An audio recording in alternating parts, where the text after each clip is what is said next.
Yes, guys, what's going on? Welcome to AdamMcKola TV. I am Adam. We are back. Of course, Manchester United drop points at the King Power Stadium. I say drop points. I would have taken a draw if offered that before the game. Leicester City are a good side who are on a good run, having beaten Everton and Spurs.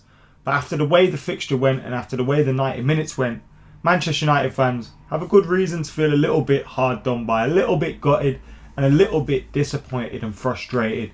But here, on the Aftermath, we're going to be reacting to that game after the dust has settled a little bit. We'll be getting your thoughts. We'll be chatting over the 90 minutes, talking about some of the key points, some of the key performances, and of course our man of the matches and all that stuff and what it means for Manchester United as we head into this big run of fixtures. So get your thoughts in the comments below. Make sure you keep it locked to AdamMcKola TV. Like, comment, share and subscribe as well as we keep it going on the channel and we keep trying to get to 100k. Obviously, thank you to everyone that is joining us in the comments. I got Ross there, Malik, Keon, David, Adam, Inkwell, all in the comments. Thank you very much for joining us today. Hope you guys are all doing well. As I said, massively disappointed yesterday after that game. It felt like a defeat, which is always going to happen when you're leading. You take the lead with 10-11 minutes to go plus stoppage time, and you concede with 5 minutes plus stoppage time to go. I think they scored on around the 85th, 86th minute. It's always going to feel like a defeat and drop points rather than points gained, and that's how I felt after the game yesterday. I felt a little bit gutted that we didn't see things out. And when you look at that second goal yesterday, I blamed the defence. Luke Shaw out of position, running back. Harry Maguire out of position a little bit, not covering the cross. Eric Bailly not covering his man. Obviously the deflection comes off Axel Tuanzebe. But I also think Paul Pogba had a hand in that goal yesterday as well. I think when Luke Shaw runs out of position to track for the ball, Pogba concedes as a man there and he kind of half goes to get it, sees Shaw come across and then doesn't fully commit to defending it. And I thought that was a little bit sloppy as well, especially when he had just come on the pitch as a substitute, fresh legs, full of energy. Now, obviously you don't want him running into the box and committing a foul and giving away a penalty, but he should have been covering there as well. And it was just a catalogue of errors for the goal that we conceded, a real catalogue of errors. And if you look at the first goal as well, you look at the first goal that we conceded, Harvey Barnes' goal, which, you know, on the face of it looks like a good strike. David De Gea dives across, full stretch, can't get to it, it's in the corner. You could argue David De Gea maybe should have done better, but when you watch the goal back and you look at the way we played out from the back, Harry Maguire not convincing, not settling, but he does clear the ball, gets it to Bruno Fernandes. Bruno Fernandes comes out with it, and then he can see that this isn't on, but he goes for a nutmeg. A lazy nutmeg, and it doesn't work, and then we're defending again. The ball comes back across. McTominay doesn't close down. He's the closest to the man and closest to the ball. Eric Bailly is also too slow to react, and Leicester City are back in it. We conceded both goals within 10 minutes of scoring them, going in front twice, conceding within 10 minutes, not being able to just hold on to a lead for a little bit. And that's where the frustration comes from, because a victory yesterday would have been massive for the confidence, massive for that run to keep going. But also, like I said, a draw isn't the worst result. A draw wasn't a bad result against Leicester City, and especially when you see on the back of the results that we've got, and then Chelsea go and drop points. It's not a bad result. But when you see the way the game went, you're well within your rights as a Man United fan for being a little bit gutted and a little bit disheartened at some of the mistakes that were on display. Obviously, Bruno Fernandes made up for his error. He got a goal, got an assist, but he got that goal to get us 2-1 ahead. And you think of some of the missed opportunities. Marcus Rashford, headed opportunity. I think that's the one that he should have scored, really. The one-on-one, thought it was a good save from Kasper Schmeichel. He kind of did everything that you wanted him to do. Maybe he could have kept his shot a little bit lower, as to not make it as easy for Kasper Schmeichel. But I thought Kasper Schmeichel made himself big, come out quick. It was a good stop. The header's the one that he should have been burying. But then he took his opportunity that came after that. And that's what you want your strikers to do. When they miss an opportunity, take the next one that comes. Anthony Martial had another quiet day. Had an opportunity when he slipped in and he scored, but he was offside.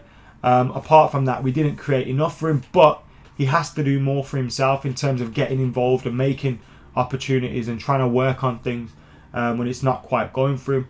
Now, he's had a good week, but he needs to respond again with performances against Wolves or Aston Villa if he gets a start in those games.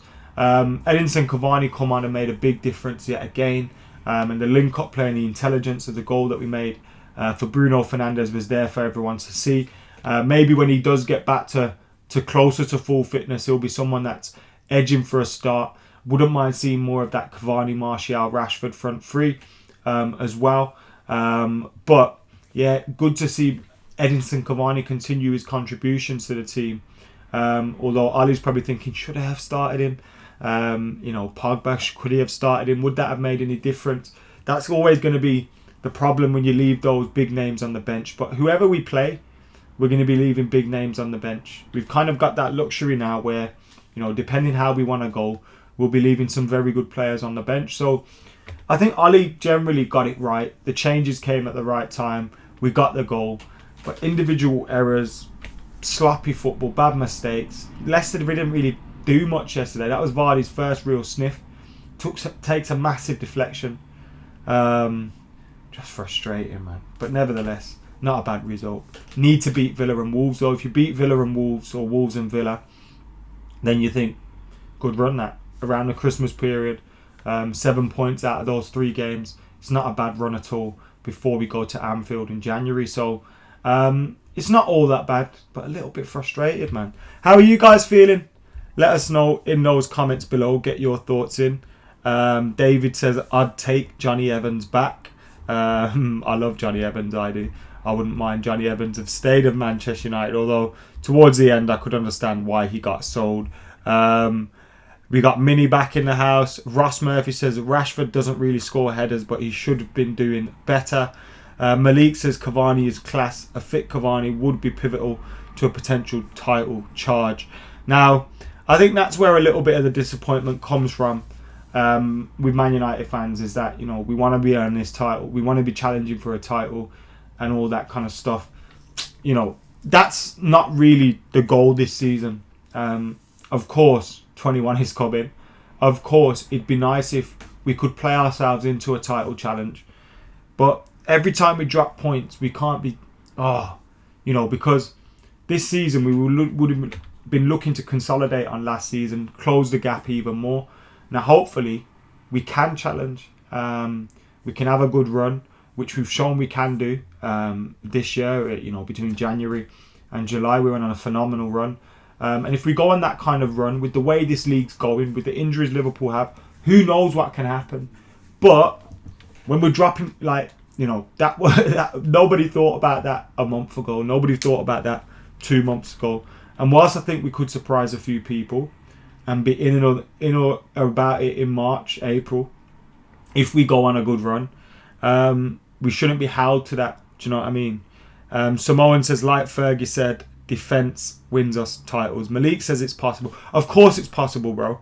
Of course it's possible. But what I'm saying is, we shouldn't hold every result to that, objective almost. Like Leicester draw isn't a bad result. We got a super chat from Danchester United. Thank you, Dan. He says, I hope the Dan James experiment stops. I doubt he would be useful in any Premier League team alone, let alone starting for Man United. Now, I think that's a little bit harsh. I'm not Dan James' biggest fan. I do think that's... Thank you for your super chat. Thank you for your support. Thank you for getting involved. I think it's a little bit harsh. I thought Dan James played okay in the first half. He was one of our better players. But you can see why people would rather see, Greenwood starting or Cavani starting or something like that in the front three. I don't think he was particularly bad, though. I could understand why the substitution was made and why he come off. Because, if you're going to take anyone out of that team at that point, it would have been Dan James. but I don't think it was that. I think that's a little bit harsh. I think he could do well for a few teams. But yeah, he's a squad player at best, you know what I mean? Bullard says we can score Liverpool-alike goals, but we can't defend like them. David with the super chat says we need another right back. January transfer we can get. Who can we get? Sorry, I think he meant. We've been linked with Dale Upamecano because there's talk about Victor Lindelof needing to have a operation. I'm not sure how true that is, whether it's just Twitter rumours or not. But there's talk that he needs to have an operation and an extended time out. And I know you've asked about a right back, but we could be looking at a centre back in January. Talk about us potentially going in earlier for Dale Upamecano. As for a right back, there was obviously a lot of talk about Kieran Trippier, and I wouldn't have minded that as a backup option. But obviously with his betting ban and all those kind of things, that's unlikely to happen now. So I'm not too sure. We had a young lad called Diogo Dalot that we sent out on loan, and he's sitting top of Serie A at the minute. You know, we could have kept him in the mix. Thank you, Ethan. Had a good Christmas, mate. Hope you did too. Hope everybody did watching this. We need some January transfers, says Hassan. They could consolidate where we are. But even just one, you know, if we got one, I'm not going to say any transfer could be as influential as Bruno. But if you get one that is as influential, who knows where that could take you.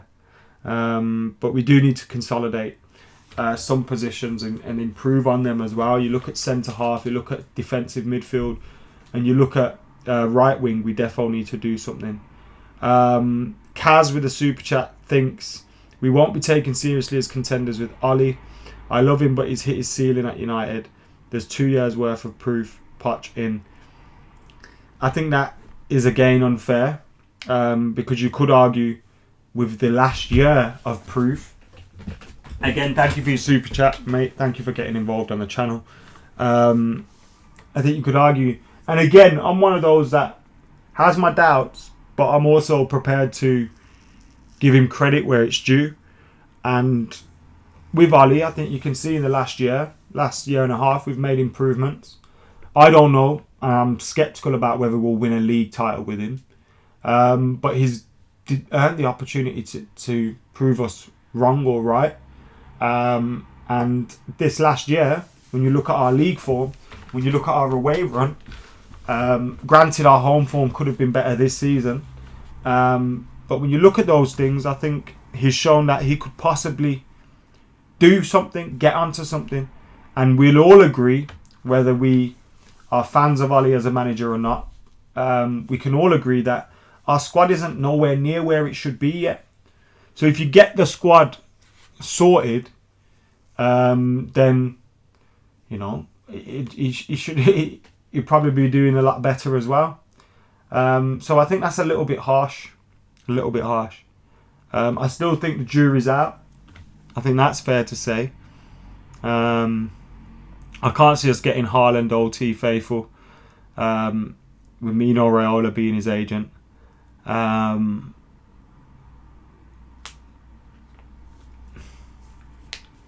DN says we missed a massive opportunity to go to Liverpool away in second. Must win on Tuesday now. Oh, I think it's a good... I get you. I hear you. I think we missed a massive opportunity yesterday, but it's not the end of the world. It's not the end of the world. Especially when you look at some of the results that have happened. Our results going into it. It's not the end of the world at all. Hasib says, Ollie isn't the best, but I don't get his Poch obsession. I like Poch, but I agree. I don't think there's any guarantees that he comes in and wins you a league title or anything like that. Errol says Ollie had the task to rebuild the squad and rid of the deadwood. He's getting there slowly. I think the one black mark you've got against Ollie at the moment is getting knocked out of the Champions League especially after the position we were in. That was a big frustrating one, but he's got a big opportunity to prove himself in the league, and he has to be held accountable for how we do in the league. But I can see us doing not too bad this season, not too bad at all. So let's see what happens.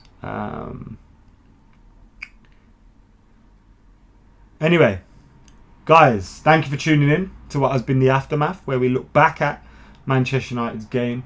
Obviously a disappointing result, but well, a disappointing result given what happened in the game.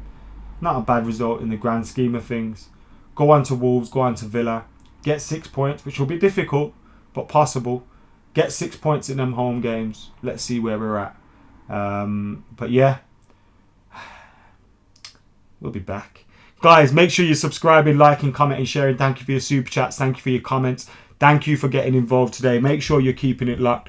We'll have so much more coming your way. We'll have the preview as well for, obviously, the game against Wolves and all those kind of things. So make sure you're back for that. But until then, I've been AdamMcKola. You lot have been legends. I'm out of here.